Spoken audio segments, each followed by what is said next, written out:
On va maintenant aborder non pas un mot, mais les lettres X, Y, qui vont symboliser pour nous la dichotomie masculin-féminin. Donc d'abord, que sait-on concrètement du rôle économique et social de la femme à la préhistoire? Pour aborder la place de la femme dans la société préhistorique, dans les sociétés paléolithiques, de quels outils dispose-t-on? Du côté des faits, on va avoir très peu de faits qui sont signés directement de la femme, pour la bonne raison que l'archéologie ne nous documente pas cela. On aura peut-être un jour une archéologie de l'ADN qui nous donnera des éléments, mais je n'y crois pas, en ce sens que simplement pour l'ADN, on aura nécessairement des lectures qui seront biaisées. La manière que je considère la plus objective pour répondre à cette question est de considérer le fonctionnement des sociétés d'une manière générale et des sociétés subactuelles, mais avec une notation particulière en ce qui concerne les sociétés de chasseurs-cueilleurs, du type de celles du Paléolithique, et quelles que soient les régions ou les environnements dans lesquels ces sociétés ont fonctionné. On voit qu'il y a effectivement des intrications très fortes entre les responsabilités masculines et féminines, mais que toute société ne vit qu'avec une certaine organisation et répartition des responsabilités. Dans une société de chasseurs-cueilleurs, on a effectivement des femmes qui peuvent chasser et on a effectivement des hommes qui peuvent faire de la poterie. Mais d'une manière générale, si les femmes qui ont la responsabilité de l'éducation et notamment de l'éducation des enfants en bas âge et de leur prise en compte au niveau de la subsistance sont des individus dont la société n'a pas compris qu'il fallait qu'elles ne prennent pas de risques et les exposent à la chasse au grand gibier, on est effectivement dans une société dont on n'a pas à l'heure actuelle d'exemple et qui montre qu'effectivement ces solutions-là ne sont pas viables. Donc, il ne s'agit pas de s'interroger avant de répondre entre quel argument va être interprété de manière féministe ou pas. Il s'agit de voir comment dans une société fonctionnent et s'harmonisent les responsabilités qui peuvent être conçues de manière un petit peu sédentaire par les groupes et la part mobile du groupe. La part mobile, ça semblerait pour la chasse les hommes et pour la cueillette les femmes. Et là, quand on prend ce caractère de mobilité, on ne voit pas qu'il n'y a que la mobilité des chasseurs, il y a la mobilité de la cueillette et on voit qu'il y a à part égale la responsabilité de la prédation aux hommes et la responsabilité dans un autre type de territoire plus dangereux et dans un territoire qui est peut-être plus connu, la cueillette. Et quand on voit au niveau des activités techniques, les femmes bien entendu peuvent tailler le silex et les hommes tailler l'os, etc. Mais on n'a pas les signatures qui sont appropriées. Donc je suis plutôt pour rechercher des modèles de fonctionnement qui soient des exemples avec un certain nombre de régularités sur des périodes ou dans des contextes très bien documentés et voir comment on peut organiser cela. Si on considère effectivement la durée et la sédentarité que l'on peut accorder à la durée d'occupation des sites paléolithiques, on voit que dans les sites de longue occupation, où on observe une diversité d'équipements techniques et une diversité d'espèces chassées, et on a donc là la conjonction entre la totalité du groupe social, de nombreuses occupations, les hommes et les femmes ensemble, et toutes les activités domestiques et de chasse qui sont accumulées. Donc les activités de chasse sont par exemple masquées. Dans les chasses, dans les points plus occupés de manière plus irrégulière, plus saisonnière, plutôt par des chasseurs, avec une chasse mono-spécifique dominante par exemple, donc occupée a priori par les hommes, on va voir des armes, de l'équipement et des vestiges de pointes de chasse utilisées, etc. Et pas forcément d'armes mobilier comme dans les deux cas. Donc je pense qu'on peut traiter la présence de l'homme et de la femme en fonction de la sédentarisation, de types de données liées au site d'agrégation et aux haltes de chasse, mais la place de la femme, je ne la vois pas particulièrement. Je voudrais la regarder par contre d'une certaine manière à travers l'art. À travers les quelques représentations figuratives de l'art, on a le corps de la femme ou les représentations féminines qui sont représentées de manière générique avec une emphase sur la nudité montrant la femme dans des aspects qui pourraient être liés à la procréation et la fertilité. Je dis qu'ils pourraient être parce que à l'évidence on a ces éléments mais pas tout le temps et que c'est peut-être simplement un regard qui est plus esthétique touchant à la sexualité de l'homme et de la femme. Donc là, attention, il n'y a pas qu'un seul regard, ça peut être plus complexe et il peut y avoir un élément esthétique. Regardez ces statuettes féminines de l'espace russe où vous avez de la parure, des bracelets et en même temps des corps nus avec les mains liées sur le devant. On est nécessairement dans du fonctionnement social extrêmement complexe. Et c'est ça que nous livre l'archéologie. Donc la place de la femme, on ne la voit pas, mais elle est nécessairement à la fois domestique objective, rationnelle par rapport à des responsabilités dans le corps social, notamment avec la spécificité que c'est la femme effectivement qui assure la maternité, et deuxièmement, la femme a dans la représentation sociale une place très particulière qui est documentée dès la préhistoire. Donc une image très complexe, même si peu perceptible. Et est-ce que la dichotomie féminin-masculin est un principe important dans l'art paléolithique ?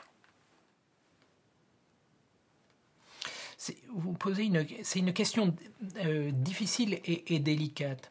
Je pense spontanément que forcément, oui, c'est un principe interprétatif important. Un principe important au niveau du fonctionnement, mais difficile à percevoir du point de vue interprétatif. C'est pour ça qu'il y a eu, entre autres, cette polémique dans la lecture entre ce qui était masculin et féminin dans la représentation figurée ou interprétée, donc symbolique, symbolisée du sexe de certains animaux entre le roi Gourand et Annette Laming-Empereur. Il est évident qu'il y a du masculin et du féminin qui jouent, qui est symbolisé, mais qui n'a pas forcément et qui n'est pas toujours représenté par les mêmes et par les mêmes valeurs dans tous les groupes et dans tous les endroits. Il est étonnant que peu d'animaux soient clairement sexués de manière incontestable et de manière visible figurativement. Et d'un autre côté, dans les données objectives, on est bien obligé de penser qu'il y en a beaucoup plus que ça qui sont sexués et pourtant c'est pas représenté. Que le cheval ne soit pas sexué et que par contre les bovidés le soient, ça fait sens, vous voyez. Là, il y a certainement beaucoup d'éléments qui nous échappent. En considérant l'art pas seulement paléolithique, mais des autres périodes de la très grande documentation de l'art rupestre sur d'autres continents et dans d'autres cultures, on observe à peu près la même chose. Il y a des animaux qui sont ostensiblement sexués et d'autres, au contraire, c'est pas clair, on ne le sait pas. Mais ça ne veut pas dire que ce soit pas implicite. Et là, lorsqu'on joue avec la documentation et l'interprétation qui nous est donnée par des peuples vivants à l'heure actuelle, ils nous disent « Ah, mais cet animal, il est toujours masculin, et tel autre, toujours féminin. » Donc c'est délicat encore à interpréter parce qu'on joue sur le visible et l'invisible, l'implicite, le dit et le non-dit. Au-delà de cette opposition masculin et féminin, est-ce qu'on trouve dans l'art des grottes des représentations des différentes étapes du processus de reproduction ? Est-ce qu'il existe des représentations de coït, de femmes enceintes, de femmes accompagnées d'enfants ? Voilà, on est là aussi dans la représentation de la reproduction chez les humains dans une situation, ou même chez l'animal, dans une situation qui n'a pas été toujours décrite. S'agit-il de la totale méconnaissance des processus biologiques qui font que ces éléments ne sont pas ostensiblement représentés, ne sont pas clairement figurés de manière incontestable, aussi bien, en tout cas dans le monde animal qui a été pris comme modèle et comme symbole. Et on a très très très peu d'exemples. On a des exemples de mise bas, de jeunes animaux sortant du corps et de la matrice maternelle. On n'a quasiment pas ça non plus sur les représentations humaines, ou du moins les quelques représentations de coït et d'accouplement sont encore sur des gravures gribouillées en laine, la marche ou autre. Et on voit bien là qu'on est dans un autre registre. On n'est pas dans la représentation et on n'est pas dans le visuel collectif et partagé. Donc on pourrait très bien voir, de la même manière que dans notre société, une certaine pruderie ou même une certaine manière de ne pas représenter tout.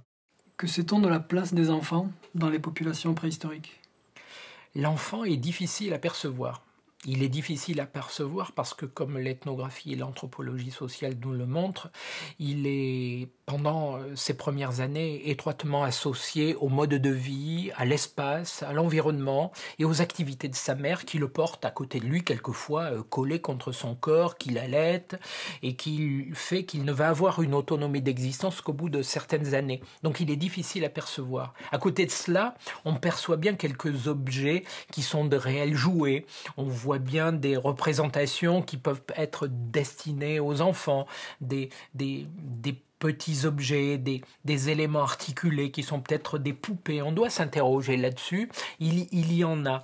Et en fin de compte aussi, l'enfant est cependant présent parce que dans tous les sites d'habitat, et là à ce moment-là, d'habitat de longue durée, dans ces habitats où on a non pas le nomadisme et la mobilité qui domine, mais où il y a une certaine sédentarité qui est représentée. Alors là, on a les restes d'enfants, ossements, dents lactéales.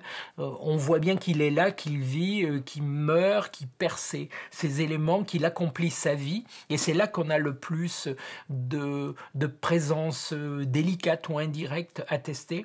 Et par ailleurs, on ne le voit pas représenté.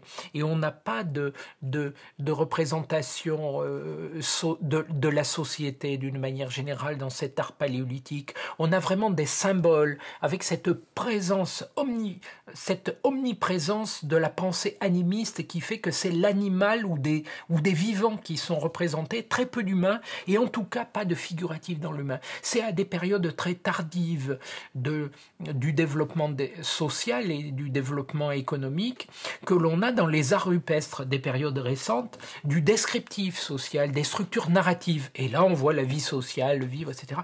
Mais on n'a rien avant la sédentarisation des derniers millénaires, rien avant le 5e, 6e millénaire, lorsqu'on a la cité, la sédentarisation et la vie économique qui est là. Et là, à ce moment-là, on change de registre, on n'a plus l'animal, on n'a plus ces abstractions animales comme dans les grottes. L'humain n'a pas sa place, et donc, du coup, la femme, le mâle, le féminin, l'enfant, non plus, ils sont masqués. On va les retrouver sous des formes extrêmement ténues.